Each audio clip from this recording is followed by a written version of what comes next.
when you build a underground base, you drill 4 basic holes, and then you build called stopes or cross-member holes across, and then you use blasting equipment, special blasting equipment by the analyzation of the rock formation, and you literally blast out or tunnel out or deflagrate or melt rock out to build the large rooms that are required for these underground bays.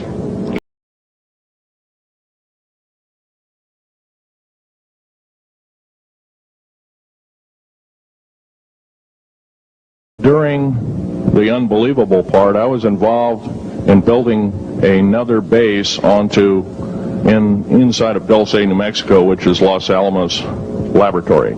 It's a biological laboratory. On the southwest part of the Archuleta Mesa, we built an underground facility, a better part of 3 cubic miles hollowed out underground. Then to the southwest of that, we were in the process of the early stages of building. We drilled 4 large tunnel-like holes. Some of them ran 2.5 miles under the surface. Number of the original wells or drilling machines that were used were at the rate of 2 miles a day. It was fairly rapid. The equipment kept coming up broken. We've been talking about Area 51, but not Area 51. There is an entire world within the Area 50 complex. We're talking about Area 53, Area 54. In fact, offline during the break, Charles had mentioned that this goes all the way up to how far, Charles? In Nevada, the numbers go up to 60. Yeah, so there is a world within. There is a machine operating, and the citizens that live in the area and the citizens that live in this country have no clue, so it would seem. You've done a great job of explaining the fear. You've done a great job of explaining how desolate and how alone you were during most of this and trying to process it. I guess what the average American, if I was listening, would ask, and that's what I do, I try to think like that, is the following. Work in shifts of 12 hours at a whack. Most of them work in the cover of darkness, like us. We built out 9 underground military bases there, each with an average capacity capable of basically a city underground, roughly 4.25 cubic miles hollowed out underground. They have boring machines, for instance. They don't bore, they literally vitrify and melt the rock, deflagrate the rock. It's a very sophisticated laser melting and deflagrating system. It reduces the rock to a powder and then melts the remaining rock as a coating on the inside of the base, so you don't have to use gunite cements and other kinds of things like that. That's all old hat now. Technology is just basically, the new technology we get is the old hat of the military. Okay, so that's their purpose, and obviously there's a certain amount of information that you have, and then there's this entire mystery because you were only privy to some of it. Did you actually ever get to go to the base? Yes, my clearance allowed me to go anywhere I wanted. My clearance allowed me to go anywhere I wanted in Dreamland, day or night, as long as I did so alone, and that meant I could go up in those. When you're on the highway at Indian Springs. Every mountain you see north of me, I've been in the 60 and 60, 65 and 66 and 67.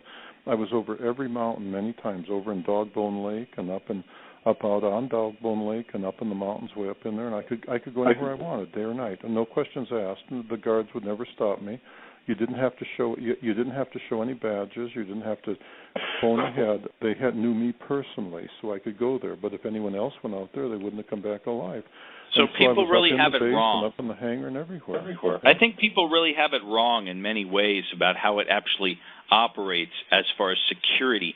And I guess one question that comes to mind, and in our bonus segment, I think what I want to get into is what that base looked like, the interior, and what some of the experiences were like. But I think where people really want to know is they've heard horror stories. They've heard strange experimentations and genetic manipulations and people really messing with aliens and torturing them in these places like Area 51 and alike. Did you ever see anything closely related to any of that? Not with the whites. No. The bases are dug in the mountains. The main base where the hangars are dug in, the living areas are dug in. I mean, they live in the underground in the tunnels. I've been up in there, and when you went up in there, all you would see is the same thing as if you went to Heathrow Airport in London. Airplanes getting repaired, waiting areas, living quarters, supply, rooms to store food, rooms to store spare parts.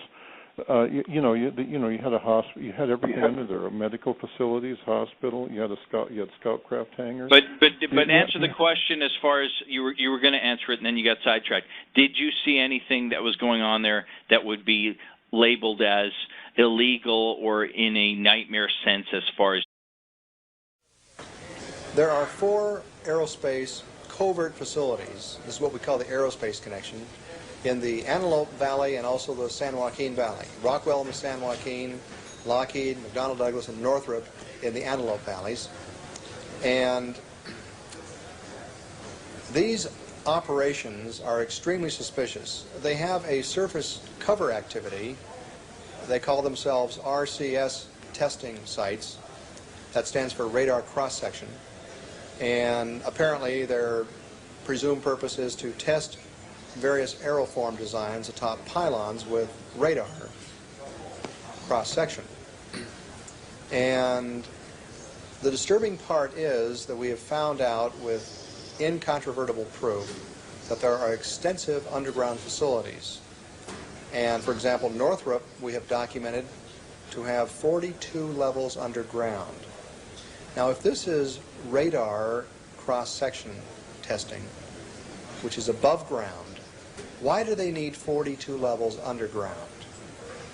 Also, at the Lockheed facility out in Helendale, we had an investigative reporter who saw a blueprint of the building plans for that facility that he wasn't supposed to see. It showed that they had an extensive underground facility 300 feet down.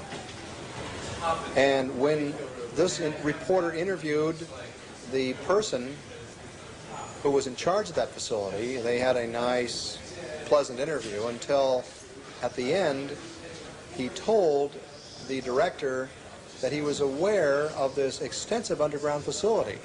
And what could he tell him about that? And immediately the man's eyes grew wide and he said, "This interview is terminated." So it's very suspicious.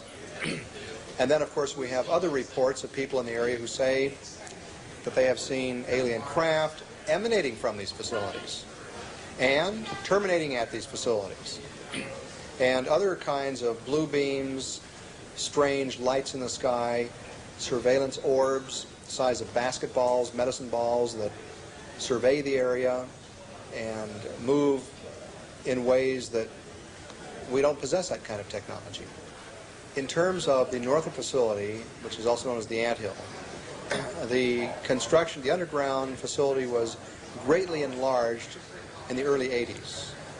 And what took place there was an enlargement, I understand, from 13 levels underground to 42 levels underground. And we have reports from construction workers who actually worked on the site, cement truck drivers. And at one point, Michael, cement trucks suddenly appeared on the scene 5 miles long, pouring concrete continuously 24 hours a day, 7 days a week for weeks. And we figure at 9 yards of concrete per truck, close to 1 million yards of concrete must have been poured underground.